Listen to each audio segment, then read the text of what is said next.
One. Hello, class. Hi, Mr. Lane. Today we're going to be learning about how to write a hypothesis. Now, let's start off with a question. Who uses hypotheses? Yes, Race? Engineers and scientists? That is correct. Engineers and scientists use hypotheses. Now, we can all be scientists and engineers as long as we run an experiment to answer a question. Because a hypothesis is an educated guess or prediction for what we think will happen in an experiment, usually run by ourselves. Yes? Can you give an example of when we do that in an experiment? An experiment? We'll be getting some examples right after the slideshow, right after the first slide. All right, the hypothesis formula. Now, hypotheses are made up of if-then statements. Now, in the if category, you say what the change is between the two subjects or things that are being experimented on. In this little experiment, we have the sun, which is constant here, and one plant is getting rain.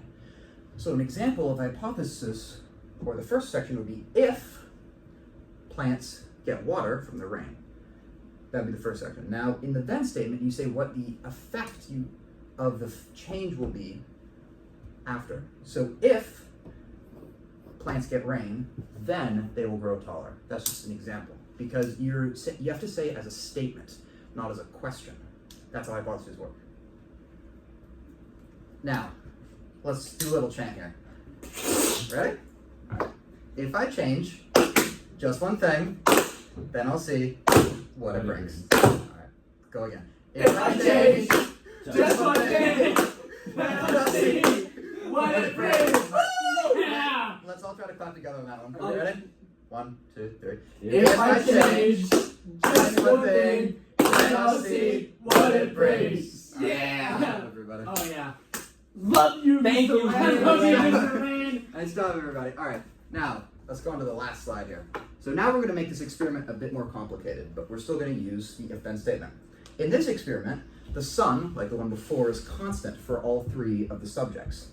Now, plant A gets 1 cup of water, plant B will get 2 cups, and plant C will get 3. Now, they'll get that amount of water every week. Additional detail. Yes? So when you say constant, does that mean that it's in every single experiment? Not every experiment. It just means that that thing in the experiment doesn't change. Because in an experiment, you only want to change one thing. And the hypothesis points out what that exact change is and what you think is going to happen after it. Mm-hmm. So, a possible if-then statement would be if plants are given 2 cups of water a week, then they will grow the tallest. Yes, Mason? Why won't the plant with 3 cups be the tallest? Well, we don't know yet because we haven't ran the experiment. But the hypothesis is that's just what I think it is. But if you think that it is 3 cups of water, then you could say, if plants are given 3 cups of water per week, then, what do you think? Do you think grow taller or shorter? I think it should be taller. Then, they'll grow taller. Nice job. Thank you for participating. What if you're wrong though? What if you say like I think 1 cup is gonna be the best and then it ends up being wrong? Well, and that's okay, because the hypothesis is just, it's the prediction. Hypothesis, man. It's the prediction for what you think is going to happen. It doesn't necessarily have to be what actually happens. That's why you run an experiment, to answer a question. Now, are there any final questions you guys have? Yes, Mason? When will we get to use this?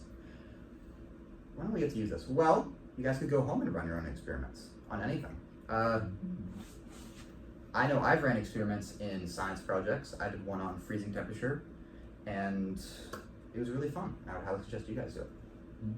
All right. Thank you, class. Thank you, Mr. Lane. Thank you, Mr. Lane. Favorite teacher. My goat. I have a question. How did you become such a good teacher? By volunteering at Breakthrough, man. Yeah!